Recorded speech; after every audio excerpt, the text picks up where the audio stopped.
Hello' বন্ধুসকল, জ্যেষ্ঠজনলৈ নমস্কাৰ জনাই আজি ভিডিঅ'টো আৰম্ভ কৰিছোঁ।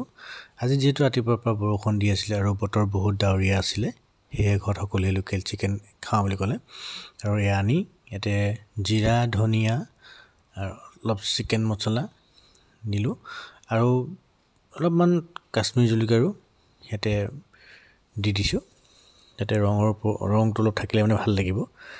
আৰু লোকেল চিকেনত বেছি মছলা দিলেও ভাল নালাগে, কম পৰিমাণে দিয়েই ঠিক আছে।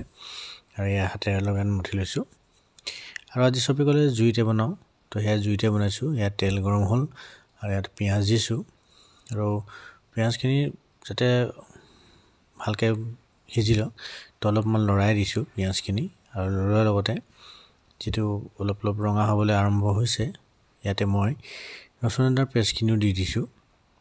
অলপমান ৰচুন আদাৰ পেষ্ট দি দিছোঁ আৰু ৰচুন আদাৰ পেষ্টখিনি যিহেতু অলপমান ৰঙচুৱা হোৱাৰ পিছতেই মই লোকেল চিকেনখিনিও ইয়াতে ঢালি দিছোঁ আৰু এয়া লাহেকৈ ঢালি দিছোঁ। আৰু ইয়াতে লাহেকৈ অলপ লৰাই দিছোঁ ধুনীয়াকৈ। ইয়াত যিহেতু হৈ গৈছে, কথাৰ পাততে নিমখ দিব পাহৰিয়ে গৈছিলোঁ, নিমখ দিলোঁ। আৰু যিহেতু মাংসখিনি অলপ তেল ল'ব ধৰিছে, ইয়াতে আলুখিনি দি দিয়া হৈছে আৰু অলপমান পানী দিলোঁ। ইয়াত যেতিয়া চিকেন হ'লেই, তো ইয়াত অলপ বাঢ়িছোঁ, ধুনীয়াকৈ সজাব পৰাব নাজানো, সেয়ে লাহে লাহে ইয়াতে দিছোঁ, আপোনালোকে বেয়া নাপাব। আৰু লোকেল চিকেন কিদৰে বনাই খাব পাৰি জনাবচোন।